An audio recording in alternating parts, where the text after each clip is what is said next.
அரோரா ஜெயிச்சாலும் சந்தேகப்படுறதுக்கு இல்ல. ஜெயிச்சாலும் சந்தேகப்படுறதுக்கு இல்ல.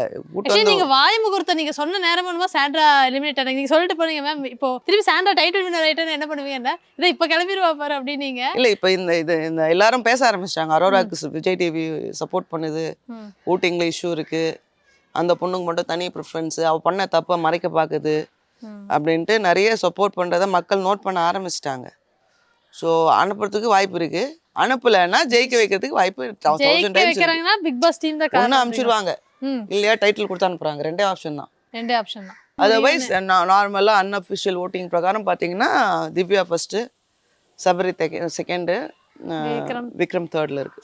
அன்அஃபிஷியல் அந்த மாதிரி தான் யூஸ்வலாக நடக்குது. சாண்ட்ரா அதுக்கு மட்டும் தான் ஒரு வாட்டி சுபிக்ஷா அமிச்சாங்கல்ல, அப்போ சாண்ட்ரா சுபிக்ஷாவோட கம்மியாக இருந்தா, அப்போ அன்அஃபிஷியல்ல. ஆனால் சுபிக்ஷா வச்சுட்டாங்க. பாரு போயிட்டு இவ தானே கொஞ்சம் கண்டென்ட் கொஞ்சம் காலம் இருக்கணும். அதான் சொல்றேனே, கண்டென்ட்டுக்காக வச்சுப்பாங்க தாங்க உள்ள இருக்க எல்லாருமே அசிங்கமா பண்றது. அதை தான் நானும் சொல்லிட்டு இருக்கேன். மக்கள் தான் பைத்தியம் மாதிரி ரொம்ப கனெக்ட் ஆகி லபோதியமாக நடிச்சுக்கிறோம். நமக்கு தெரிஞ்சே நமக்கு பிபி ஏறுது இல்லை, அது அவ கேரக்டர் இல்லை, இப்பெல்லாம் பண்ணாதான் பிக் பாஸ் வச்சுக்கோன்னு தெரிஞ்சு பண்றான்றது எனக்கு தெரியுது.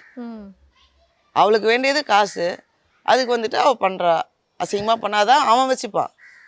அதானே கேம். நான் என்ன பண்ண முடியும்?